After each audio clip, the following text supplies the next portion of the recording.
Hello and welcome to Mexico News Network's Breaking News. Thank you for watching. I'm your host Elisa Carballo and we have excellent information for you. Mexico News Network is your #1 source for reliable information on business and investments in the Americas, stock markets and bonds, and also corporate information about the entire Mexico. So browse through our website on www.mexiconewsnetwork.com, our very own digital content platform. Now let's begin with today's main headlines. Ever since the year 2011, the automotive industry showed clear signs of recovery. The production of light vehicles reached a new record with 3 million vehicles produced in Mexico. Now, according to statistics of the Mexican Association of Automotive Industry and the Mexican Association of Automotive during November 2015, the sale of light vehicles in Mexico was of 126,211 units, which is 13% higher than the units sold during the same month of the previous year. In the accumulated January-November 2015 period, a total of 1,190,985 light vehicles were sold, which implies an 18.8% growth compared to the same accumulated period of the previous year. Globally, Mexico is ranked as the 8th largest producer of light vehicles. In only 2 years, Mexico climbed 2 positions, leaving behind the productions of France and Spain. Now, currently, the automotive sector accounts for 6% of the gross domestic product, as well as 18% of manufacturing output. It is estimated that the Mexican automotive industry will continue to grow in the future. The forecasts indicate that production will reach 4 million units in 2018 and 5 million in 2020. Companies in the industry for light vehicles have a total of 18 production complexes located in 11 states of Mexico, where activities ranging from assembly and shield to casting and stamping of vehicles and engines are all made. Currently, more than 48 models of cars and light trucks are produced in Mexico. In the year 2011, Mexico was producing 136,678 heavy vehicles, ranking as the #6th global producer behind China, Japan, India, the US, and Brazil, and it's estimated that the production of heavy vehicles in Mexico will reach 196,000 vehicles in 2016. The automotive and auto parts sector in Mexico has been driven by the manufacturing presence of major companies owning vehicles light and heavy in the world, such as General Motorcycles, Ford, Chrysler, Volkswagen, Nissan, Honda, BMW, Toyota, Volvo, and Mercedes-Benz. The quality of automobile production in Mexico has caused different OEMs choose the ground as a single production platform for different destinations. This provides the right and adequate environment for producing luxury vehicles assemblers in the country. In more information, some of the most important Swiss companies are looking to expand their businesses in Mexico, but to do this, they need skilled labor, which is why the European country seeks to adapt its education system into our nation. Switzerland is one of the countries with highest levels of competitiveness and quality of life in the world, but is currently in a critical situation as their economic future within the European Union is quite at risk. All of this is due to the approval of a referendum to limit the immigrant population, which runs as a counterpart to the free movement agreements within the European Union, which could in fact cause other trade agreements to sadly disappear. Given this context, Switzerland's current priority is opening more markets, especially emerging ones, and Mexico is definitely one of the few countries where they see more opportunities. Regarding imports, Mexico is the largest trading partner of Switzerland in Latin America, and now the European country aims to introduce education models. It's noteworthy that Switzerland considers this specific point as critical for the development of the economy. Swiss authorities have created a serious and long-term plan to work with the Ministry of Public Education in Mexico in reinforcing this dual model, which links schools and businesses to trained qualified personnel.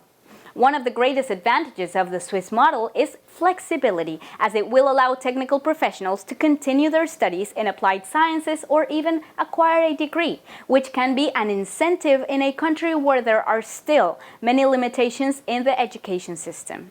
However, the needs of enterprises and the country's own are pressing because Mexico requires at least 1.4 million of technical professionals in key sectors of growth. Now, in order for the dual model to be introduced, the commitment of 3 participants is required, which is the government, schools, and businesses.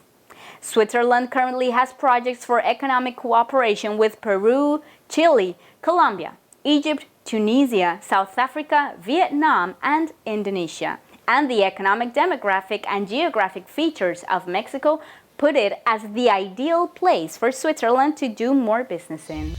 Moving on to more information, as part of a strategy to expand in the U.S. market, the National Gasoline Company of Mexico, Petróleos Mexicanos, or better known as Pemex, recently opened up their very first out of 5 gas stations in Houston, Texas, the very first ever established outside of Mexico. Thanks to third-party investments, it is that Pemex was able to get things rolling in the United States, especially in the Texan city of Houston, as it has been registered to have large numbers of Latino citizens, most of them Mexican, who are already familiar with the company. The decision of setting up business in the United States comes from the idea of focusing on activities that will generate economic value in the competitive environment arising as a result from the energy reform, and chose this city because it has the most competitive market in the world, as well as for being a city with high competition level on the gasoline market. During this first stage, the company will be able to measure the brand's impact in the market and identify the business opportunities, as well as evaluate the potential of setting up more gas stations in foreign markets. Pemex mentioned on its official communique that the gasoline sold at this station will be provided by the U.S. wholesale market, and the plan is to actually open up 4 other stations in the near future as part of the pilot stage, even though there are no definitive dates quite just yet. Moving on to more.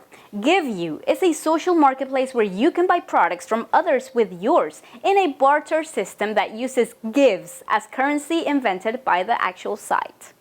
As online shopping becomes more and more popular, a Mexican businessman decided to create one in which you do not need money to buy. How does this work exactly, you may wonder? Very simple. On this platform, you can trade your old things for new things. It's based on a barter system. Now, to sell your stuff on the page, instead of receiving money, you receive gifts, a kind of digital currency that you use to buy things within the site.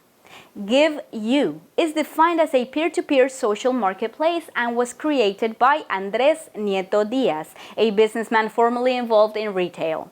On its website, GiveU is described as a company that seeks to give users a new experience, showing that money is not the only way to get what you want and like. The company has many delivery firms as business partners, all of them charged with getting the purchased items to their new owners in a maximum of 48 hours in Mexico.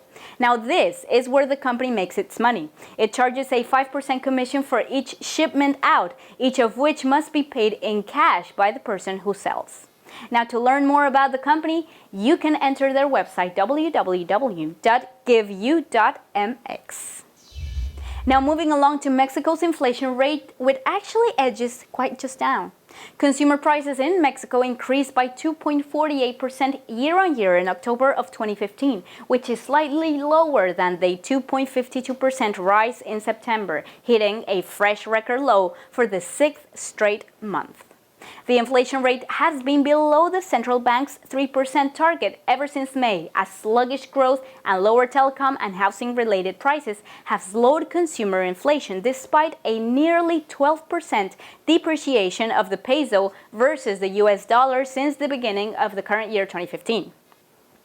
Year-on-year, cost of education recorded the highest increase by up 4.28% from the 4.27% registered in September. This was followed by non-food prices, which were up by 3.1% from the 2.78% in September too.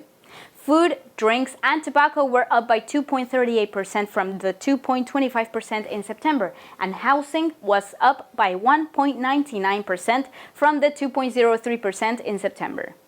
Now, excluding food and energy, the core inflation was of 2.47%, up from the 2.38% in the previous month and the highest so far in the year 2015.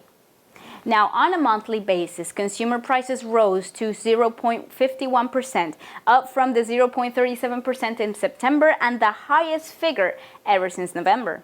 The biggest upward pressure came from the energy cost, which was up by 3.3%, and prices of fruits and vegetables were up by 0.68%. The core index rose at a slower 0.25%.